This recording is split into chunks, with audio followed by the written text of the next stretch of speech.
नमस्कार दोस्तों, मैं नीतू ठाकुर आपका बहुत बहुत स्वागत करती हूँ हमारे यूट्यूब चैनल आर्टिस्टिक फैमिली में। तो गाइज़ 8 मार्च को अंतर्राष्ट्रीय महिला दिवस आने वाला है और इस संबंध में कला संवाद की एक टीम आई थी, उन्होंने मेरा इंटरव्यू लिया है। तो इंटरव्यू के कुछ क्लिप्स मैं आपसे शेयर करना चाहूँगी। तो आज के ब्लॉग को एंजॉय कीजिए और वीडियो में बने रहिए। स्टार्टिंग एकदम कैसी रही आपकी? नमस्कार दोस्तों, मैं नीतू ठाकुर। बहुत बड़ी आर्टिस्ट नहीं बोलूँगी खुद को, हरदा की छोटी सी आर्टिस्ट हूँ। अपने आप को छोटा मानती हूँ क्योंकि बहुत छोटे स्तर से मैंने अपना काम शुरू किया था। और रही बात आर्ट में इंटरेस्ट की, तो वो इंटरेस्ट जो है वो मेरे पिताजी थोड़ा बहुत आर्ट एंड क्राफ्ट में इंटरेस्ट रखते थे। बचपन में मैंने उन्हीं को थोड़ी बहुत चित्रकारिता करते देखा, या मेरे स्कूल की बुक्स जो होती थी तो उन बुक्स में अगर कुछ होमवर्क में ड्राइंग करने को मिलती थी तो मेरे पिताजी मुझे ड्रॉ करके देते थे। तो एक दो बार उन्हें मैंने ड्रॉ करते हुए देखा, तो वहाँ से जो पहली इच्छा जो बच्चे के मन में पलती है किसी हॉबी या किसी इंटरेस्ट को लेकर के, तो वहीं से शुरुआत हुई। और मुझे पता लगा कि भाई मेरा भी पर्सनली इंटरेस्ट जो है तो वो ड्राइंग सब्जेक्ट में है, या मुझे चित्र बनाना बहुत अच्छा लगता था। तो वो चीज़ मैंने बचपन से ही पकड़ के रखी और काफ़ी समय हो गया है मुझे काम करते हुए भी, प्रोफेशनली भी इस फील्ड में। तो बचपन में मैंने तो कहीं कुछ सीखा नहीं है अभी तक, कुछ भी अपने मन से कहीं भी कोई भी रेफरेंस जो भी मिलता था वो मैं उठा करके और चित्र बनाना, कॉपी करना बहुत अच्छा एक आर्ट होता है। अगर आप कोई चीज़ सीखना चाहते हैं तो आप बेहतर तरीके से अगर उसको कॉपी कर पाते हैं तो सीखने का एक माध्यम भी है कॉपी करना। तो आप कॉपी करना शुरू करें और सीख सकते हैं। तो इसी चीज़ को मैंने उठाया क्योंकि उस समय पर हमारी फाइनेंशियल कंडीशन भी ऐसी नहीं थी कि कोई क्लासेस वगैरह मुझे ज्वाइन करवा सकते पेरेंट्स। हमारा जो हरदा क्षेत्र है कला को लेकर के इतना पिछड़ा हुआ था कि यहाँ पर प्रॉपर कोई क्लासेस नहीं होती थी, और पर्टिकुलर हर स्कूल में जो ड्राइंग सब्जेक्ट होता है वो भी अभी स्टार्ट हुआ है, ये भी पहले नहीं हुआ करता था।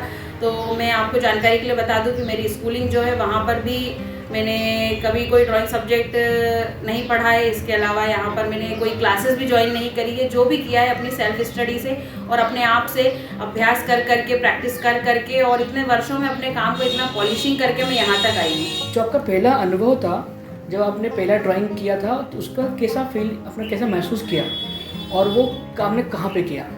जब भी कोई ड्राइंग कंपटीशन होता था, मतलब मैंने अपने जीवन में प्रतियोगिताओं से बहुत कुछ सीखा है क्योंकि सीखने का कोई माध्यम नहीं था मेरे पास।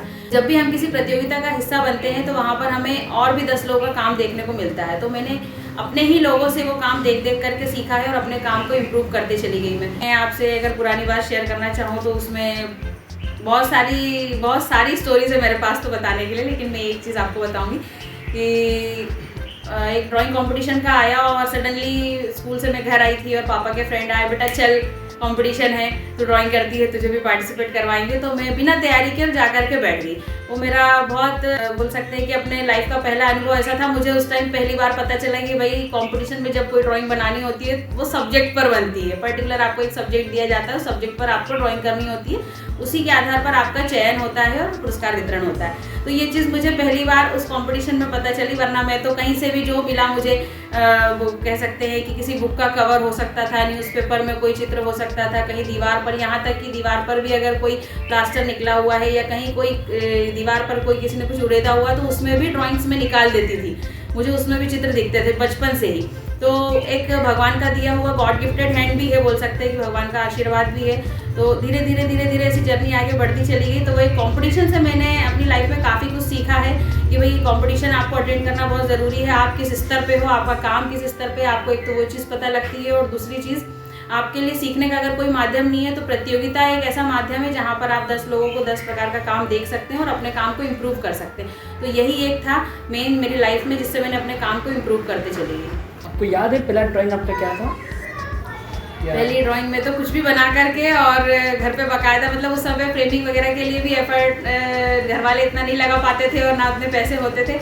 तो मैं सिंपली जो हमारी रेखा गणित की जो कॉपी आती है वो कॉपी पर मैं ड्राइंग बना करके और थोड़ा बहुत उस पर कलर करके स्केच पेन वगैरह से जो भी अवेलेबल होते थे पास में, और उनसे कलर करके, और उसको कुछ भी एक बेस कहीं गत्ता मिल गया या कुछ मिल गया या थर्माकोल मिल गया तो उसके ऊपर उसको चिपका के और अपनी ड्राइंग को मैं घर में शो ऑफ करती थी, मतलब शो पीस में रख देती थी, ताकि कोई भी आए तो वो आकर के और पूछे भाई किसने बनाया है, और फिर चर्चा हो। क्योंकि एक मैंने अपने जीवन में, और मैं अभी इतने बच्चों को सिखाती हूँ, तो एक चीज़ देखी है कि प्रोत्साहन बहुत ज़रूरी है। आपके घर में कलाकार है या आप कलाकारों के बीच में रह रहे हो तो कला को प्रोत्साहन बहुत ज़रूरी है। अगर बचपन से आपने उसको थोड़ा थोड़ा प्रोत्साहित किया है या कला को अगर प्रॉपर प्रोत्साहन मिल गया है तो वो बहुत बड़े स्तर पर जा सकती है।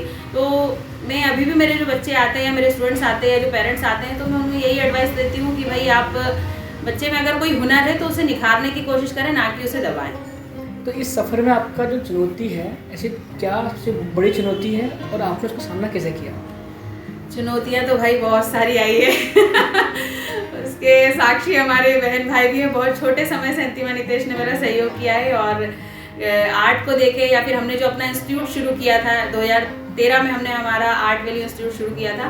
तो उस समय पे मेरे घर से ही शुरुआत होती, बोलते ना कि भाई शुरुआत आपकी घर से ही होती है। तो घर में ही काफ़ी सारे क्रॉस क्वेश्चन का सामना मुझे करना पड़ा था। मेरे पिताजी ने ये चीज़ मुझसे कही थी कि भाई आप इतने छोटे हो, आपने कोई डिग्री डिप्लोमा आपके पास है नहीं, आपने कहीं से सीखा नहीं है, तो आपसे कौन सीखने आएगा। तो ये मेरे सामने भी चैलेंज था बहुत बड़ा, और काफ़ी सारे सीनियर लोग काम कर रहे थे हरदा शहर में, लेकिन फिर भी मैंने उस चीज़ को नेगेटिव वे में ना लेकर के एक पॉजिटिव वे में लिया अपनी लाइफ में, और मैंने कहा नहीं, मैं प्रूव करके दिखाऊंगी। और मैंने फिर भी अपनी क्लास शुरू करी। काफ़ी सारी दिक्कतें आई, छोटी बड़ी हर प्रकार की, लेकिन हम लोग बड़ी खुशी की बात है कि हम आर्ट वैल्यू के सफलतम 11वीं वर्षगांठ अभी बना रहे हैं। तो हमने पूरे 11 साल बहुत ही तरक्की के साथ, बहुत ही उपलब्धियों को प्राप्त करते हुए अपने 11 साल अपने इंस्टीट्यूट के हमने कंप्लीट किए हैं। तो जो बच्चे अपने यहाँ सीख रहे थे, जो स्टूडेंट सीख रहे थे, जब वो ग्रो कर रहे थे, कई बार उन्होंने राष्ट्रीय लेवल पर अपनी प्रतियोगिता में भाग लिया है और अपना प्रदर्शन किया है, तो वो कैसा आपको लगा, कैसा महसूस किया आपने, और वो कैसा यात्रा रही है आपकी उनके साथ में? मैं अपने क्षेत्र का बताऊं तो हमारे क्षेत्र में आज की डेट में भी कोई ऑडिटोरियम या फिर कोई ऐसा आर्ट गैलरी नहीं है जहां पर बच्चे अपना काम प्रदर्शित कर सकें। तो आर्ट वैल्यू एक ऐसी संस्था है, और इसके लिए मैंने शुरुआत करी हरदा में। मैंने शुरुआत करी, हम लोगों ने बच्चों के समय समय पर हम हमारी संस्था से कंपटीशन भी करवाते हैं, इसके अलावा हम चित्र प्रदर्शनी भी करवाते हैं, ताकि देखो एक कलाकार जो होता है वो साल भर अगर घर में बंद कमरे में बैठ करके बना रहा है, तो उसका तब तक कोई औचित्य नहीं है जब तक उसकी कला को प्रोत्साहन ना मिला। प्रोत्साहन कब मिलेगा? तब वो कला जाएगी लोगों के बीच। तो हमारा एक इकलौता संस्थान हरदा का ऐसा है जो हम बच्चों को कला शिक्षा देने के साथ साथ उनको एक प्लेटफॉर्म भी देते हैं, उनको कला प्रदर्शित करने का अवसर भी देते हैं। तो हम समय समय पर ऐसी चित्रकला प्रतियोगिता भी आयोजित करते हैं, हमारे साल भर कार्यक्रम चलते हैं। इसके अलावा हम चित्र प्रदर्शनी भी करते हैं। चित्र प्रदर्शनियों की मैं बात करूं तो हमने दिल्ली में, इंदौर में, भोपाल में, और इसके अलावा और भी जो नेशनल इंटरनेशनल एग्जीबिशंस होते हैं उसमें हमने हमारे आर्ट वर्क्स भेजे हैं। और इसके अलावा बड़े जो कॉम्पिटिशन्स होते हैं जैसे रंगोत्सव हुआ, तो उसमें हर साल हमारे यहाँ की प्रतियाँ जाती हैं। इस बार भी हमारे यहाँ से 80 स्टूडेंट्स ने उसमें पार्टिसिपेट किया था, तो 40 स्टूडेंट्स जो है वो नेशनल विनर रह चुके हैंगे, और उसमें से इंटरनेशनल लेवल पर भी 16 विनर्स जो थे हमारे, उन्होंने पार्टिसिपेट किया है। उनका रिजल्ट अभी आने वाला है। तो ऐसी कई सारी उपलब्धियां हैं आर्ट वैल्यू की अगर मैं गिनाऊं तो मैं अपना जो पर्सनली एक अनुभव की बात करूं, अब तक यहाँ पर बच्चों को किसी ने इस प्रकार के कोई प्लेटफॉर्म दिया नहीं है। जनरली लोग सिखाते हैं, बस सिखाने तक उस चीज़ को सीमित रखते हैं, लेकिन आर्ट वैल्यू एक ऐसी संस्था है, या मैं अपना पर्सनली बताऊँ कि मैं पर्सनली जिस उद्देश्य से मैंने अपना काम शुरू किया है कि भाई एक समय पे यही गाइडेंस मुझे नहीं मिल पाया था। ये गाइडेंस क्योंकि मैं आपकी जानकारी के लिए बता दूं कि मेरी प्रॉपर इसमें स्टडी भी नहीं है। मैंने बीकॉम नॉर्मली जो किया है, जो हमारे हरदा में होता है, हरदा में अभी भी फाइन आर्ट्स नहीं आया है, तो मैंने बीकॉम था उस समय, बीकॉम ही किया, मुझे प्रॉपर गाइडेंस नहीं था। तो उस चीज़ के अभाव में भी मैंने अपने आप को 100% प्रूव कर दिया अपनी फील्ड में। लेकिन मैं ये चाहती हूँ कि भाई इस चीज़ के अभाव में और नेक्स्ट जनरेशन ना रहे। इसी उद्देश्य से हम लोग हरदा में काम कर रहे हैं इतने वर्षों से, और यहाँ के बच्चों को प्रॉपर गाइडेंस देते हैं। अगर उन्हें आर्ट फील्ड में कुछ भी करना है, या उन्हें आर्ट स्टडी करनी है, या उनके पेरेंट्स कन्विंस नहीं हो पा रहे, ये एक बहुत बड़ा टास्क होता है बच्चों के सामने कि भाई अगर डॉक्टर इंजीनियर बनने की सलाह तो पड़ोसी भी दे करके चले जाते हैं घर आकर के पेरेंट्स को। लेकिन अगर आपके घर में कलाकार ने जन्म लिया है और वो उस कला को जीवन पर्यंत कंटिन्यू करना चाहता है, या उसके साथ ही वो जीवन यापन भी करना चाहता है, तो बहुत कम लोगों को जानकारी है कि भाई कला में भी कई सारे माध्यम ऐसे हैं, कई सारे स्कोप ऐसे हैं कि वो प्रॉपर अपना जीवन यापन कर सकता है। लेकिन उसको कब इस चीज़ का प्रोत्साहन मिलेगा? तब सबसे पहले उसकी फैमिली उसके साथ हो। तो हम उसके लिए भी काम करते हैं। काफ़ी सारे बच्चे हमारे पास ऐसे आते हैं जो अपने पेरेंट्स को कन्विंस नहीं कर पा रहे हैं, तो हम लोग उनको एज अ करियर गाइडेंस हम लोग उनको भी समय देते हैं, और प्रॉपर उनके पेरेंट्स को भी चीज़ें बताते हैं कि भाई आर्ट में इतनी स्कोप है, इतनी फील्ड्स है। और अभी बहुत अच्छा कर रहे हैं बच्चे हमारे हरदा के, और हमारे स्टूडेंट्स ही काफ़ी सारे बच्चे यहाँ से निकल चुके हैं आर्ट की फील्ड में। आपको कैसा महसूस होता है जब बच्चे को पूरा आगे जाते हैं? ऑब्वियसली बहुत गर्व महसूस होता है, क्योंकि कोई भी गुरु हो, कोई भी टीचर हो, तो उसके लिए बहुत गर्व की बात होती है कि उनके स्टूडेंट्स अगर बहुत अच्छे स्तर पर जा रहे हैं। मुझे भी बहुत गर्व होता है। मेरे अभी रिसेंट का मैं रिजल्ट बताऊं कि मेरे ही स्टूडेंट्स ने बीआर के एग्जाम्स दिए थे। खुशी सराफ करके मेरी एक स्टूडेंट है, उन्होंने 99.26 करके उनकी परसेंटाइल लगी है। और इसके अलावा आहना परसाई है, तो उन्होंने 90.16 परसेंटाइल उन्होंने भी लेकर के आई है। और इस बच्ची ने तो ये मेरे पास सीखते हुए आहना कम से कम 8 साल हो गए। तो इसने, आप यकीन नहीं मानेंगे, ड्राइंग का जो इनका सब्जेक्ट है, ड्राइंग का जो पर्टिकुलर एक पार्ट होता है इनका पेपर, 100 में से 96 मार्क्स लेकर के आई है बच्ची। तो ये बहुत बहुत बड़े गर्व की बात है हमारे लिए भी, तो गर्व तो महसूस होता है। इसमें कला के क्षेत्र में आप हरदा में क्या बदलाव करना चाहते हैं? दूसरा, आपका क्या योगदान रहेगा? हरदा शहर की मैं बात करूँ तो जैसे मैंने अभी आपसे पहले की बातचीत में भी कहा कि एक आर्ट गैलरी मैं बहुत मिस करती हूँ कि हरदा में एक आर्ट गैलरी होना बहुत ज़रूरी है। और इतने वर्षों में हमने जो काम किया है उसके जो मेरा अनुभव और बदलाव की मैं बात करूँ तो पहले जब हमने शुरू में काम करना शुरू करा था तो आर्ट क्लास या ड्राइंग कोचिंग पेरेंट्स बच्चों को इसीलिए भेजते थे कि भाई just a hobby, summer vacations में जैसे टाइम पास के लिए वो भेजते थे। प्रॉपर इसमें सिलेबस को लेकर के भी तैयारी होती है या प्रिपरेशन होती है या फ्यूचर भी बन सकता है। ये जो एक माइंडसेट जो डेवलप हुआ है या ये जो मानसिकता चेंज करी है, मानसिकता चेंज करने में हमारी संस्था को 10 साल लग गए। हरदा शहर इतना पीछे है अभी कला के क्षेत्र की मैं बात करूँ तो। अब हमने वो उपलब्धि हासिल करी है 10 साल 11 साल बाद कि हाँ भाई, जनरली बच्चा अगर बोलता है कि भाई मुझे ड्राइंग में इंटरेस्ट है तो पेरेंट्स खुद उसे लेकर के आते हैं कि भाई बेस्ट इंस्टीट्यूट जो है हरदा में सबसे अच्छी जगह है, वहाँ से हम इसे सिखाएं आर्ट वैली से, और लोग ढूंढते हुए हमें आते हैं कि तो ये काफ़ी अच्छा अनुभव रहा है हमारा। आपका क्या योगदान रहेगा आर्ट वैल्यू का भी, और एक इंडिविजुअल नीतू ठाकुर का क्या होता है? हरदा क्षेत्र में वैसे तो काफ़ी सारे कलाकार हो गए हैं। हमारी 100 से 200 बच्चों की टीम ऐसी है जो हर कला में पारंगत है और बहुत अच्छा काम कर रहे हैं। और इसके अलावा वो बड़े स्तर पर भी अपनी कला को प्रदर्शित कर चुके हैं। लेकिन इसके अलावा भी अगर हरदा शहर में और भी कोई कला प्रतिभा अगर है और वो सीखना चाहती है तो यहाँ पर एक बहुत अच्छी बात निकल करके आ रही है कि हमारा इकलौता संस्थान एक ऐसा है, और मैं अपनी तरफ से एफर्ट लगाती हूँ ये चीज़ के लिए कि अगर कोई बच्चा कैपेबल नहीं भी है, हमारी फीस पे करने में अगर कोई बच्चा कैपेबल नहीं भी है ना और बहुत अच्छा आर्ट है या भगवान ने उसको हुनर दिया है, क्योंकि भगवान हुनर देने से पहले ये नहीं देखता है कि बच्चा किस जाति का है, नहीं तो किस धर्म का है, नहीं तो किस क्लास का है ना, ये बिल्कुल भी नहीं देखता है। कीचड़ में कमल खिलते हुए मैंने देखा है और सभी को पता है। तो भगवान कभी भेदभाव नहीं करता है कला देने में, तो हम भी वो चीज़ नहीं करते हैं। अगर इस प्रकार का कोई बच्चा हमारे पास आता है या कोई पेरेंट्स ऐसी इच्छा लेकर के आते हैं कि भाई हमारा बच्चा कला में बहुत पारंगत है और इसे प्रॉपर ट्रेनिंग की ज़रूरत है लेकिन हम फीस एफर्ट नहीं कर सकते हैं, तो ऐसे भी बच्चों को हम लोग सिखाते हैं। और इतने वर्षों में हम कई सारे बच्चों को सिखा चुके हैं और अभी भी हमारे यहाँ 10 सीट्स जो रहती हैंगी वो ऐसे बच्चों की रहती हैं जो फीस नहीं भी अफोर्ड कर सकते हैं हमारे यहाँ की, तो वो फ्री ऑफ कॉस्ट में सीख सकते हैं। इसके अलावा हम लोगों ने जो डुडेरी क्षेत्र है उसमें भी हमने सिनर्जी के साथ में मिलकर के काम किया है। हमारा जो क्लास का शेड्यूल है वो हमारा मंडे टू फ्राइडे रहता है, तो वीकेंड हमारा ऑफ रहता है। वीकेंड का हमने यूटिलाइज करते हुए सैटरडे संडे हम लोग दूध डेयरी क्षेत्र में जाते थे और बच्चों को वहाँ पर ड्राइंग सिखाते थे। और वहाँ का मेरा एक बहुत अच्छा अनुभव रहा है, मैं आपसे शेयर करूँ तो, कि जैसे मैंने बात कही थी कि भगवान भेदभाव नहीं करता, तो वहाँ बहुत सारे बच्चे ऐसे थे, हमारे पास अभी भी उनकी कुछ बुक्स हैं, बहुत सारे ऐसे बच्चे थे जो बहुत बहुत बहुत अच्छा फ्यूचर बना सकते हैं, बहुत अच्छा कर सकते हैं। एक ज़रूरत है तो उन्हें सिर्फ गाइडेंस के माध्यम की, तो भविष्य में मेरे योगदान की अगर बात आ रही है तो भविष्य में मैं इस दिशा में काम करना चाहूँगी। मेरी दिल से इच्छा है। मेरा बेटा अभी छोटा है, मेरा बेटा जब थोड़ा बड़ा हो जाएगा तो मुझे काफ़ी सारी हेल्प मिल जाएगी। मेरे ब्रदर सिस्टर जो अंतिमा नितेश हैं, इन लोगों का तो सपोर्ट रहता ही है, लेकिन मेरा बेटा जो है भव्य वो भी साथ हो जाएगा, तो हम लोग इस दिशा में काम करने वाले हैं। हम लोग ऐसे जो बच्चे झुग्गी बस्ती के हैं जो कला में रुचि रखते हैं, तो बिल्कुल वो अगर हम तक नहीं पहुंच पा रहे हैं तो हम उन तक जा करके और उन्हें कला शिक्षा देंगे। कि कला ने आपके जीवन में क्या बदलाव लाया, खासकर व्यक्तिगत बदलाव? पर्सनली मैं अपनी आइडेंटिटी की बात करूं तो कला का कोई भी माध्यम हो या कला का आर्ट का कोई भी फॉर्म हो, वो आपको एक पर्टिकुलर रिलैक्सेशन बहुत अच्छा देता है। अगर आपकी लाइफ में, पर्सनल लाइफ में बहुत सारी उथल पुथल चल रही है या फिर बहुत सारा डिप्रेशन है या जो भी कुछ कह लें हम, तो सारे अप एंड डाउन्स चल रहे हैं, तो एक कला जो एक ऐसी चीज़ है जो आपके जीवन में स्थिरता लेकर के आती है। तो कोई भी आर्ट फॉर्म हो, चाहे डांसिंग हो, चाहे म्यूज़िक हो, इसके अलावा आप पेंटिंग करना जानते हो, काफ़ी सारे लोगों को आपने सुना होगा कि भाई अगर आप डिप्रेशन में हैं तो आपको जो मन पसंद है वो काम करें। तो एक्चुअल में अगर देखा जाए तो मैं अपना पर्सनली बताऊं तो मेरी लाइफ में भी काफ़ी सारे अप एंड डाउन्स आए, और अभी मैं एट प्रेजेंट सिंगल मदर हूँ, तो काफ़ी सारी चीज़ें आती है, काफ़ी सारे थॉट्स माइंड में आते हैं, लेकिन अगर उस चीज़ से अपना ध्यान हटा करके और फुली फोकस्ड रहना है तो मैं अपने पेंटिंग को ही अपनी ताकत बनाती होंगी और अपने बच्चों के साथ में सारा दिन ज़्यादा से ज़्यादा समय मैं अपने काम को देती हूँगी, तो वो मेरे लिए एक पॉजिटिव एनर्जी, एक पॉजिटिव वाइब का काम करती है और उसी के वजह से आज मैं यहाँ तक आई हूँ। अभी है कि भविष्य की योजनाएं आपकी, मतलब क्या समय आप क्या देना चाह रहे हैं आगे का?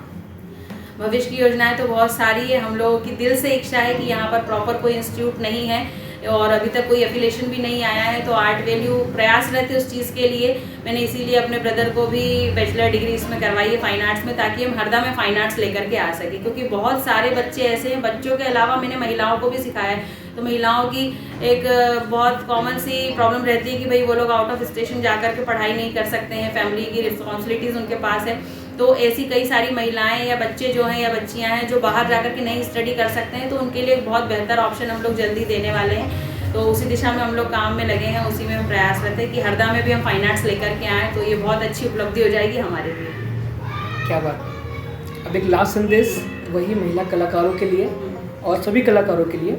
मैं महिलाओं के लिए एक ही संदेश देना चाहूँगी, चाहे वो कला जगत से जुड़ी हो या वो एक हाउसवाइफ हो या कुछ भी हो। क्या हुआ था कि मेरी एक फ्रेंड है, उसने बहुत पहले मुझसे एक शिकायत की थी, बहुत कम एज में उसकी शादी हो गई थी। तो वही क्या होता है कि हर एक चीज़ को लेकर के उसको उसके हस्बैंड से पैसे मांगने होते थे, तो कहीं ना कहीं उसका एक सेल्फ स्टीम, सेल्फ ईगो उसका हर्ट होता था कि भाई हर चीज़ के लिए क्या मैं पैसे मांग रही हूँगी।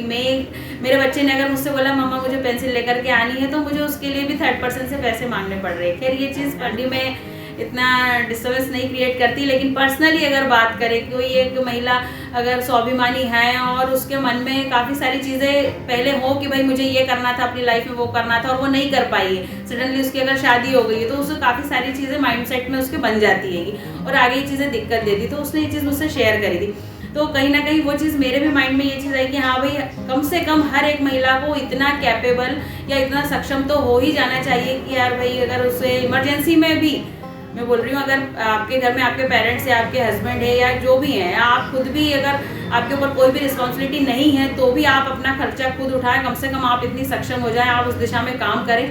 अगर आप स्टूडेंट हैं तो आप अच्छे से अच्छी स्टडी करें, अगर आप जॉब में हैं तो आप वहाँ अपना 100% दें, अगर आप जिस भी प्रोफेशन में हैं तो वहाँ आप अपना 100% दें और अपने आप को फुली ग्रो अप करें और 100% प्रूव करें, तो दुनिया आपकी बिल्कुल जय जयकार करेगी। और मैं अगर अपनी बात करूं तो मैं बहुत छोटे स्तर से आई हूं और बहुत छोटी व्यक्ति हूं। मैं अपने आप को, अपना नाम बिल्कुल भी बड़ों में शामिल नहीं करती हूं, क्योंकि मैं आज भी ज़मीन से जुड़ी हुई हूं। मैंने बहुत छोटे स्तर से काम किया है और अगर देखा जाए तो हरदा शहर की मैं बात करूँ तो मैंने जिस एज में एज अ फीमेल अपने आप को प्रूव कर दिया 100% अपनी फील्ड में, ऐसा दूसरा नाम अभी तक तो नहीं आया। तो ये मेरे लिए बहुत गर्व की बात है। मैं काफ़ी सारे सीनियर्स से मिलती हूँ, वो लोग यही चीज़ मुझसे शेयर करते हैं कि भाई आपने बहुत अच्छा किया है, बहुत बेहतर किया है, तो हम इसी के लिए प्रयासरत हैं। और आपसे भी मैं कहूँगी कि आप एटलीस्ट कम से कम अपने लिए इनिशिएटिव ले। अगर आपके लिए कोई एटमॉस्फेयर नहीं भी है, जैसा कि मैं अपनी क्लासेस का बताऊँ, हमारे घर में भी प्रॉपर एटमॉस्फेयर नहीं था। हम जॉइंट फैमिली से आते हैं, हम लोग 4 सिस्टर, 1 ब्रदर है और काफ़ी सारी रिस्पॉन्सिबिलिटी थी पापा के ऊपर। तो हम लोगों ने जब अपनी क्लासेस शुरुआत करी, अपना काम शुरुआत करा, तो हम लोगों ने एक स्पेस अपने लिए बनाते चले गए और एक पॉजिटिव स्पेस, एक पॉजिटिव ऑरा क्रिएट अगर आप अपने लिए कर लेंगे तो आप वहाँ पर अपना 100% दे सकते हैं और अपने आप को प्रूव कर सकते हैं। क्या बात है। एक लास्ट की एक लाइन जो आपको कुछ मोटिवेट करती हो, कोई लाइन आपके लिए, आपके साथ कहीं मोटिवेट? भाई शाहरुख खान का डायलॉग है वो। बिल्कुल बिल्कुल बिल्कुल कायनात वाला। हाँ कायनात। तो ये चीज़ मैंने अपनी लाइफ में मैं मतलब उसको फैक्ट मानती हूँ। ये जो शाहरुख खान का डायलॉग जो है सर का, उसको मैं फैक्ट मानती हूँ, क्योंकि मैंने अपनी लाइफ में इसको, मेरी जो लाइफ जर्नी रही है बचपन से लेके अभी तक, और काफ़ी सारे मैंने उतार चढ़ाव देखे हैं। तो मेरी जो जर्नी रही है उसमें मैंने एक चीज़ फैक्ट के तौर पर इसलिए मानती हूँ, जो सर कहते हैं कि भाई अगर आप किसी चीज़ को पूरी शिद्दत से चाहो तो पूरी कायनात आपको उससे मिलाने में लग जाती है। तो ये चीज़ फैक्ट है, इसको मैं फैक्ट के तौर पर लेती हूँ, क्योंकि मेरी लाइफ में ऐसा एक बार नहीं 1000 बार हुआ है कि भैया आज अगर मैंने कोई चीज़ बोल दी है यार मुझे ये चाहिए, तो 2 से 4 साल, कई बार 2 महीने में भी, कई बार मैक्सिमम 5 साल, 5 से 6वां नहीं लगा है, वो चीज़ मुझे हासिल हुई है, चाहे वो कोई दूरी क्यों ना हो। तो ऐसा मैं आप लोगों से कहूँगी एक चीज़ की, ये इसका एक किस्सा भी निकल के आ रहा है, उसका मैं शेयर कर लेती हूँ। बहुत पहले जब एक बार डिस्ट्रिक्ट लेवल पे मेरा फर्स्ट प्राइज़ लगा था, तो क्या हुआ था कि 26 जनवरी का जो हमारा प्रोग्राम होता है स्टेडियम में, वहाँ पर बच्चों को अवार्ड दिए जा रहे थे और मेरा लगा था शांतना में।